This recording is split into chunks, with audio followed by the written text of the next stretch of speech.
Hi hello ನಮಸ್ಕಾರ ಸ್ನೇಹಿತರು. ಏನಾಗ್ತದೆ ಇಲ್ಲಿ ಫೈನಲಿ ಸುಮನ ತನ್ನ ಗಂಡನಿಂದ ದೂರ ಆಗುವ ಎಲ್ಲ ಪರಿಸ್ಥಿತಿ ಬಂದಿದೆ. ಗಂಡ ಹೆಂಡತಿ ನಡುವೆ ದೂರ ದೂರ ಅಂತಾನೆ ಹೇಳ್ಬೋದು. ಅದಕ್ಕೆ ಕಾರಣ ಸಾಧನ ಅಂತ ಹೇಳ್ಬೋದು. ಹಾಗಿದ್ರೆ ಈ ಒಂದು ಕಷ್ಟದ ಪರಿಸ್ಥಿತಿಯಿಂದ ಅವಳು ಆಚೆ ಬರುವುದಕ್ಕೆ ಅವಳಿಗೆ ಹೆಗಲಾಗಿ ನಿಲ್ತಕ್ಕಂಥವ್ರು, ಅವಳಿಗೆ ಧೈರ್ಯ ತುಂಬತಕ್ಕಂಥವ್ರು ಯಾರು? ಹಾಗಿದ್ರೆ ಯಾರು ಎಂಟ್ರಿ ಕೊಡ್ತಿದ್ದಾರೆ? ಖಂಡಿತ ನಮ್ಮ ಪ್ರೀತಿಯ ಭಾಗ್ಯ ಎಂಟ್ರಿ ಕೊಡ್ತಿದ್ದಾರೆ ಅಂತ ಹೇಳ್ಬೋದು. ಹೇಗೆ ಏನಾಯಿತು ಇದೆಲ್ಲವನ್ನ ಕೂಡ ತಿಳ್ಕೊಬೇಕು ಅಂದರೆ ಈಗಲೇ ನಿಮ್ಮ ಈ ಚಾನಲ್ನ ಸಬ್ಸ್ಕ್ರೈಬ್ ಮಾಡಿ, ಹಾಗೆ ಒಂದು ವಿಡಿಯೋವನ್ನು ಪೂರ್ತಿಯಾಗಿ ನೋಡಿ. ಯಾವಾಗ ಇಲ್ಲಿ ಸಾಧನ ತೀರ್ಥಾಗ ಎಲ್ಲ ವಿಷಯ ಹೇಳಿದು ತೀರ್ಥಾಗೆ ಆಗತ್ತ ಆದರೆ ಅದನ್ನು ನಂಬೋದು ಅವನಿಗೆ ಅಸಾಧ್ಯವಾಗುತ್ತೆ. ಬೇಕು ಸುಮ್ಮನ ಯಾವತ್ತೂ ಕೂಡ ಸುಳ್ಳು ಹೇಳೋದಿಲ್ಲ. ಸುಮ್ಮನ ಮೇಲೆ ನನಗೆ ನಂಬಿಕೆ ಇದೆ. ಸುಮ್ಮನ ಅವರು ಅಂದರೆ ನನಗೆ ಪ್ರಾಣ ಜೀವ, ಅವ್ರ ಆ ಥರ ಸುಳ್ಳು ಹೇಳೋರಲ್ಲ, ಆ ರೀತಿ ಮಾತಾಡಬೇಡಿ ಅವ್ರ ಬಗ್ಗೆ ಅಂತ. ಆದರೆ ಯಾವಾಗ ಸಾಧನ ಫೈಲ್ನ ತೋರಿಸಿ ಸಾಕ್ಷಿ ಸಮೇತ ಪ್ರೂವ್ ಮಾಡ್ತಾಳುವಾಗ ತೀರ್ಥ ಕುಸ್ತು ಹೋಗ್ತಾರೆ. ಆ ವಿಷಯನ ಸಹಿಸ್ಕೊಳ್ಳೋದು, ಅರ್ಗಿಸ್ಕೊಳ್ಳೋದು ಅವ್ರಿಗೆ ತುಂಬಾ ಕಷ್ಟ ಆಗುತ್ತೆ. ಆದರೂ ಕೂಡ ಸುಮ್ಮನಾಗೆ ಅಂತ ಪ್ಲ್ಯಾನ್ ಮಾಡಿದ್ದ ಸರ್ಪ್ರೈಸ್ಗೋಸ್ಕರ ಈ ಕಡೆ ಸುಮ್ಮನ ಅದೇ ಜಾಗಕ್ಕೆ ಕರ್ಕೊಂಡು ಹೋಗ್ತಾರೆ. ಕರ್ಕೊಂಡು ಹೋಗಿ ಸರ್ಪ್ರೈಸ್ನ ಕೂಡ ಕೊಡ್ತಾರೆ. ಸರ್ಪ್ರೈಸ್ನ ತುಂಬ ಖುಷಿಯಿಂದ ಸ್ವೀಕರಿಸ್ತಾಳೆ ಸುಮ್ಮನ. ಆದರೆ ಇವತ್ತು ಸತ್ಯ ಅಂತಕ್ಕಂಥದ್ದು ನನ್ನ ಮುಂದೆ ತೆರೆದುಕೊಳ್ಳೇಬೇಕು. ಇವತ್ತು ಅಳಿಬಹುದು, ಉಳಿಬಹುದು, ನನ್ನ ಮನಸ್ಸಿಗೆ ಆಘಾತ ಆಗ್ಬೋದು. ಎಲ್ಲ ಕೂಡ ನೀವು ಹೇಳೋದ್ರ ಮೇಲೆ ನಿಂತದ ಜೊತೆಗೆ ನಂಬಿಕೆ ಅನ್ನೋ ಪ್ರಶ್ನೆ, ನಂಬಿಕೆನ ಓಡಿದ್ರೆ ಖಂಡಿತ ಅದನ್ನು ಮತ್ತೆ ಒಂದು ಮಾಡೋಕ್ಕೆ ಸಾಧ್ಯ ಇಲ್ಲ ಅಂತ ಎಲ್ಲ ಹೇಳ್ತಾರೆ, ಪಿಟಿಕೆ ಹಾಕ್ತಾರೆ. ಜೊತೆಗೆ ನಾನು ಕೇಳ್ಪಟ್ಟಿದ್ದು ಸುಳ್ಳಾಗಲಿ ಅಂತ ಬಯಸ್ತೀನಿ. ನಮ್ಮ ಮಗುಗೆ ಏನು ತೊಂದರೆ ಆಗಿಲ್ಲ ಅಲ್ಲ? ನನ್ನ ಮಗುನ ನಾನು ಇದೇ ರೀತಿ ಹಾಲಲ್ಲಿ ತೂಗ್ತೀನಿ ಅಲ್ವಾ ಅಂತ ಸುಮ್ಮನಾಗೆ ನಾನು ಕೇಳ್ತದಾಗೆ ಸುಮ್ಮನೆ ಎಮೋಷ್ನಲ್ ಆಗ್ತಾರೆ. ಅದು ನೋಡಿ ತೀರ್ಥಾಗೆ ಕನ್ಫರ್ಮ್ ಆಗಿಬಿಡುತ್ತೆ. ಅದಕ್ಕೆ ಹೇಳಿದ ಮಾತುಗಳು ಎಲ್ಲವೂ ಕೂಡ ನಿಜ. ಸುಮ್ಮನವರು ನನ್ನ ಹತ್ರ ಇಷ್ಟು ದಿನ ನಾಟಕ ಮಾಡಿದ್ರು ಅಂತ ನಿಜ ಹೇಳಿ ಅಂಥದ್ದಾಗೆ ಈ ಕಡೆ ಸುಮ್ಮನೆ ಒಪ್ಕೊಂಡ್ಬಿಡ್ತಾಳೆ. ನಮ್ಮ ಮಗು ಇಲ್ಲ, ನಮ್ಮ ಮಗು ಸೊತ್ತು ಹೋಯ್ತು ಅಂತ.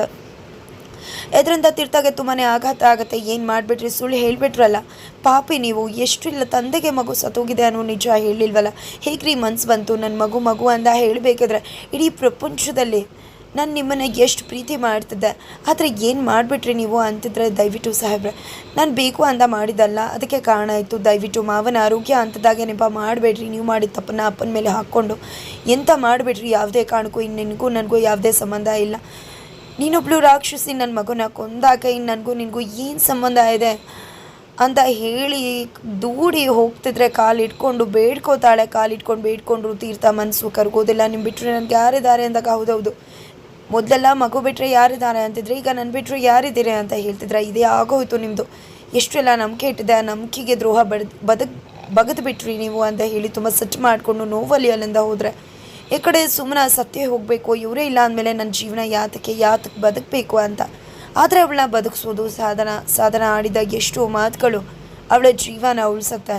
ನಾನು ಸತ್ತೋಗ್ಬಿಟ್ರೆ ಏನು ಸಾಧಿಸ್ದಾಗತ್ತೆ? ನಾನು ಸತ್ರು ಖಂಡಿತ ಸಾಧನೆ ಇಡೀ ಮನೇನ ಸ್ಮಶಾನ ಮಾಡ್ತಾಳೆ. ಅವಳು ಹಾಕಿರೋ ಸವಾಲು ಇದೆಲ್ಲ ನೋಡಿದ್ರೆ ನನ್ನ ಮನೇನ ನಾನೇ ಕಾಪಾಡ್ಕೋಬೇಕು ಅಂದರೆ ನಾನು ಇದನ್ನೆಲ್ಲವನ್ನೇ ಜಯಿಸಿ ನನ್ನ ನೋವನ್ನು ನುಂಗ್ಕೊಂಡು ನನ್ನ ಮನೆಯವ್ರಿಗೋಸ್ಕರ ಬದುಕಬೇಕು ಅಂತ ಅಂದ್ಕೊಂಡಿದ್ದೆ. ಡಿಸೈಡ್ ಮಾಡಿ ಮನೆಗೆ ಬರ್ತಾಳೆ. ಇದನ್ನು ನೋಡಿದೆ ಜಾನುಗೆ ಆಘಾತ ಆಗುತ್ತೆ. ಅದಕ್ಕೆ ಹತ್ರ ಹೋಗಿ ಹೇಳ್ತಿದ್ದಾಳೆ. ಅದಕ್ಕೆ ನಮ್ಮ ಪ್ಲ್ಯಾನೆಲ್ಲ ಉಲ್ಟಾ ಆಯಿತು. ಅಣ್ಣ ಮತ್ತು ಅವಳ ನಡುವೆ ಏನೂ ಆಗಿಲ್ಲ. ಅವಳು ಮನೆಗೆ ಬರ್ತಿದ್ದಾಳೆ ಗೊತ್ತಾ ಅಂತಿದ್ದಾಗೆ ಇಲ್ಲ. ನನ್ನ ಪ್ಲ್ಯಾನ್ ಉಲ್ಟಾ ಆಗೋದಕ್ಕೆ ಸಾಧ್ಯವೇ ಇಲ್ಲ. ಖಂಡಿತ ತೀರ್ಥ ಅವಳ ಮೇಲೆ ರೇಗಿರ್ತಾನೆ. ಅವಳು ನಾಚಿಕೆ ಬಿಟ್ಟು ಮನೆಗೆ ಬಂದಿರ್ತಾಳೆ ಹೊರತು ತೀರ್ಥ ನನಗೂ ನಿನಗೂ ಸಂಬಂಧ ಇಲ್ಲ ಅಂತ ಹೋಗಿರ್ತಾರೆ. ಆದರೂ ಕೂಡ ಅವಳು ಮನೆಯಿಂದ ಆಚೆಗೆ ಹೋಗದೆ ಬಂಡತನದಲ್ಲಿ ಇಲ್ಲಿಗೆ ಬಂದಿರ್ತಾಳೆ ಹೊರತು ನಮ್ಮ ಪ್ಲ್ಯಾನ್ ಖಂಡಿತ ಸಕ್ಸಸ್ ಆಗಿರುತ್ತೆ. ಆದರೆ ಇವಾಗ ಅವಳು ಮನೆಯಿಂದ ಆಚೆ ಹೋಗಲೇಬೇಕು. ಆ ರೀತಿ ಹೋಗೋ ರೀತಿ ನೀನು ಈಗ ಮಾತಾಡಬೇಕು. ನಿನ್ನ ಮಾತುಗಳು ಅವಳನ್ನ ಚುಚ್ಚಿ ಸಾಯಿಸಬೇಕು. ಒಂದು ಗಳಿಗೆ ಕೂಡ ಇಲ್ಲಿರಬಾರ್ದು. ಆ ರೀತಿ ಮಾಡಬೇಕು ಅಂತ ಹೇಳ್ತಾರೆ ಸಾಧನ. ನಂತರ ಈ ಕಡೆ ಸುಮ್ಮನೆ ಒಳಗಡೆ ಬರ್ತಿದ್ದಾಗೆ ತುಂಬಾ ಅಪ್ಸೆಟ್ ಆಗಿದ್ದಾಳೆ. ಈ ಕಡೆ ಚುಟ್ಟಿ ಅಣ್ಣ ಬರ್ತಿದ್ದಾಗೆ ಯಾಕೆ ಅಳ್ತಿದ್ಯಾ ಅಂತದಾಗೆ ಚುಟ್ಟಿ ಅಣ್ಣ ಎಲ್ಲ ಸಾಹೇಬ್ರಿಗೆ ಗೊತ್ತಾಗೋಯ್ತು. ಚುಟ್ಟಿ ಅಣ್ಣ ಸತ್ಯ ಗೊತ್ತಾಗೋಯ್ತು.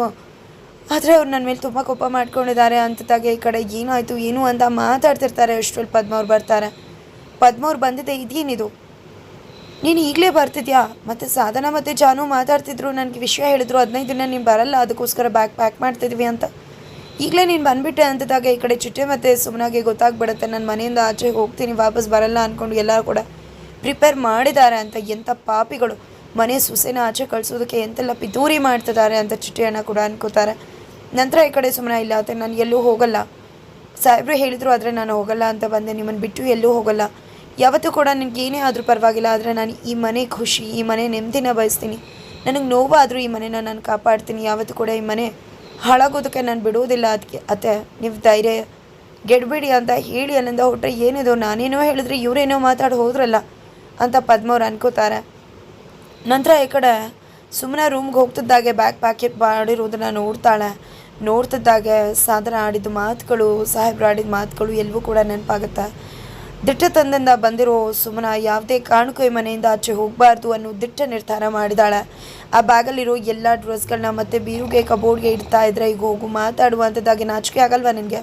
ಅಣ್ಣಂಗೆ ಎಷ್ಟೆಲ್ಲ ದ್ರೋಹ ಮಾಡಿ ಮಗು ಇದೆ ಅಂತ ಸುಳ್ಳು ಹೇಳಿ ಈ ರೀತಿ ನಾಚಿಕೆ ಇಲ್ಲದೆ ಮನೆಗೆ ಬಂದಿದ್ಯಲ್ಲ, ಅಲ್ಲೇ ಎಲ್ಲರೂ ತೊಲಗಿ ಹೋಗ್ಬೇಕಿತ್ತಲ್ವ?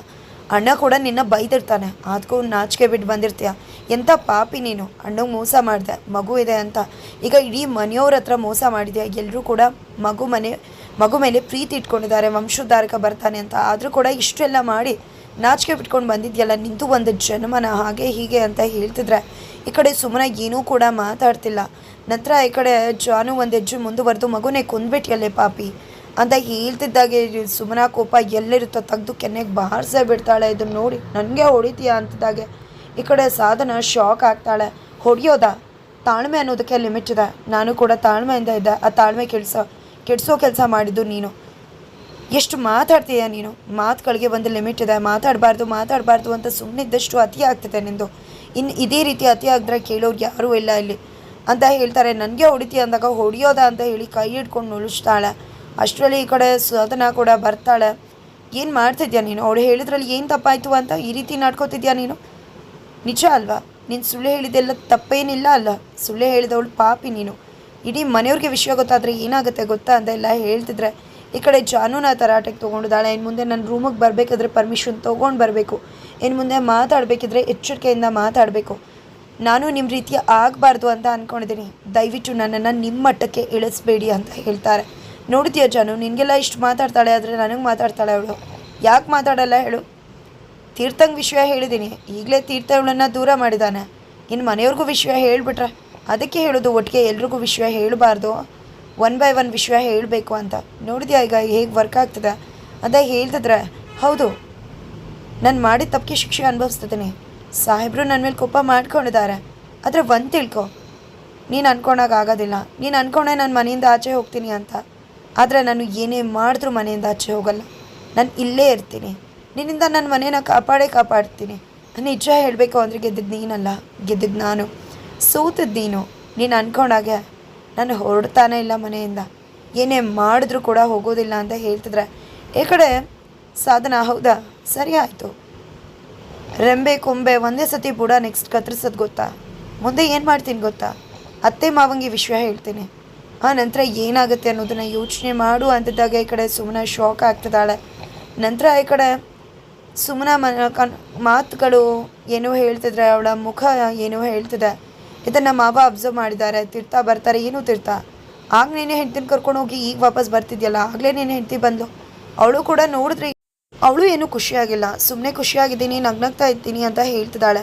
ಸರಿ ನೀನು ಎಲ್ಲಿ ಹೋಗಿದ್ದೆ ಅಂದಾಗ, ಅದು ಅಪ್ಪ ಸ್ವಲ್ಪ ಕೆಲಸ ಆಯಿತು ಹೋಗಿದ್ದೆ ಅಂದಾಗ, ಸರಿ ಆಯಿತು. ಯಾಕೆ ನೀನು ಕೂಡ ಏನೋ ಹೇಳ್ತಿದ್ಯಾ, ಮನಸ್ಸಲ್ಲಿ ಇನ್ನೇನೋ ಇದೆ, ಇನ್ನೇನೋ ಕಾಣಿಸ್ತಿದೆ, ನನಗೆ ಏನಾಗ್ತಿದೆ ಅನ್ನೋದೇ ಅರ್ಥ ಆಗ್ತಿಲ್ಲ ಅಂತ ತಂದೆ ತುಂಬಾ ಕನ್ಫ್ಯೂಷನ್ ಮಾಡ್ಕೊಂಡಿದ್ದಾರೆ. ಇಲ್ಲಿ ತೀರ್ಥ ಮಾತ್ರ, ಅಯ್ಯೋ ಅಪ್ಪ ಆ ರೀತಿ ಏನೂ ಇಲ್ಲ, ನೀವೇನು ಯೋಚನೆ ಮಾಡಬೇಡಿ ಅಂತ ಹೇಳ್ತಾರೆ. ಆದರೂ ಕೂಡ ಅಪ್ಪಂಗೆ ಏನೋ ಆಗಿದೆ ಅನ್ನೋ ಕಸವಿಸಿ, ಏನೋ ನಡೆದಿದೆ ಅನ್ನೋ ಆತಂಕ. ಆದರೆ ಇಲ್ಲಿ ಏನು ವಿಷಯ ಅನ್ನೋದೇ ಅವ್ರಿಗೆ ಗೊತ್ತಿಲ್ಲ. ಈ ಕಡೆ ತೀರ್ಥ ಬರ್ತಿದ್ದಾಗೆ ಸುಮ್ಮನೆ ಮತ್ತೆ ಮಾತಾಡೋಕ್ಕೆ ಮುಂದಾದರೆ ತೀರ್ಥ ಅಂತೋಳು ಮುಖ ನೋಡೋಕ್ಕೂ ಇಷ್ಟಪಡ್ತಿಲ್ಲ. ಯಾವ ನಾಚಿಕೆ ಇಲ್ಲದೆ ಬಂದಿದ್ದೀರಾ ಅಂತ ಕೂಡ ಕೇಳ್ತಿದ್ದಾನೆ. ಈ ಕಡೆ ನನಗೆ ಗೊತ್ತು ಸಾಹೇಬ್ರೆ, ನಿಮ್ಮ ಮನಸ್ಸಿಗೆ ತುಂಬಾ ಆಘಾತ ಆಗಿದೆ, ನೋವಾಗಿದೆ ಅಂತ. ನಾನು ಇಂಟೆನ್ಷನಲಿ ಹೇಳಿಲ್ಲ ಅಂತಲ್ಲ, ಅದಕ್ಕೆ ಕಾರಣ ಆಯಿತು. ಅದಕ್ಕೋಸ್ಕರ ವಿಷಯ ಮುಚ್ಚಿಟ್ಟೆ ಹೊರತು ನಿಮಗೆ ನೋವು ಮಾಡಬೇಕು, ತೊಂದರೆ ಮಾಡಬೇಕು ಅನ್ನೋ ಯಾವುದೇ ಉದ್ದೇಶ ಇಲ್ಲ. ಈ ವಿಷಯನ ಹೇಳೋದ್ರಿಂದ ನಿಮ್ಗೆ ಆಘಾತ ಆಗುತ್ತೆ. ಎಷ್ಟೆಲ್ಲ ಮಗುನ ಪ್ರೀತಿ ಮಾಡ್ತಿದ್ರಿ ಅಂತ ನನಗೂ ಗೊತ್ತಿದೆ, ನಿಮ್ಮ ಮನ್ಸಿಗೆ ನೋವಾಗಿದ್ದು ಗೊತ್ತಿದೆ ಅಂತ ಹೇಳ್ತಾಳೆ. ಆದರೆ ತೀರ್ಥ ಮಾತ್ರ ಮುಖನೂ ನೋಡಲ್ಲ, ಮಾತನ್ನು ಕೇಳಿಸ್ಕೊಳ್ಳಲ್ಲ. ನಂತರ ಈ ಕಡೆ ದೇವಸ್ಥಾನಕ್ಕೆ ಬಂದಿದ್ದಾಳೆ. ಸುಮ್ಮನೆ ದೇವ್ರ ಹತ್ರ, ದೇವ್ರೆ ಯಾಕೆ ನಾನು ನಿಮಗೆ ಈ ಪರಿಸ್ಥಿತಿ ಕೊಟ್ಟೆ? ದಯವಿಟ್ಟು ಎಲ್ಲವನ್ನ ಎದುರಿಸೋ ಧೈರ್ಯ ಕೊಡು. ನನ್ನ ಗಂಡ ಅರ್ಥ ಮಾಡ್ಕೊಳ್ಳೋ ಹಾಗೆ ಮಾಡು. ಮನೆಯವ್ರಿಗೆ ಎಲ್ರಿಗೂ ಕೂಡ ನನಗೆ ಮಗು ಇಲ್ಲ ಅನ್ನೋ ಸತ್ಯನ ಅರ್ಗಿಸ್ಕೊಳ್ಳೋ ಧೈರ್ಯ ಕೊಡು ಅಂತ ಕೇಳ್ತಿದ್ದಾಳೆ. ದಯವಿಟ್ಟು ನೀನೇ ದಾರಿ ತೋರಿಸ್ಬೇಕು ತಂದೆ, ಏನು ಮಾಡಬೇಕು ಅಂತಲೇ ನನಗೆ ತೋಚ್ತಿಲ್ಲ. ಆ ಸಾಧನ ಬೇರೆ ಬ್ಲ್ಯಾಕ್ ಮೇಲ್ ಮಾಡ್ತಿದ್ದಾಳೆ. ಅತ್ತೆ ಮಾವಂಗೆ ವಿಷಯ ಹೇಳ್ತೀನಿ ಅಂತ ಏನು ಮಾಡಲಿ ಅಂತದಾಗೆ ಭಾಗ್ಯ ಎಂಟ್ರಿ ಕೊಡ್ತಾಳೆ. ಭಾಗ್ಯ ಎಂಟ್ರಿ ಕೊಟ್ಟಿದ್ದಾಗೆ ಭಾಗ್ಯಕ್ಕ ಅಂತ ಹೇಳಿ ಸುಮ್ಮನೆ ಖುಷಿ ಪಡ್ತಿದ್ದಾಳೆ. ಭಾಗ್ಯ ಸುಮ್ಮನಾಗೆ ಧೈರ್ಯ ತುಂಬೋ ಕೆಲಸ ಮಾಡ್ತಿದ್ದಾಳೆ.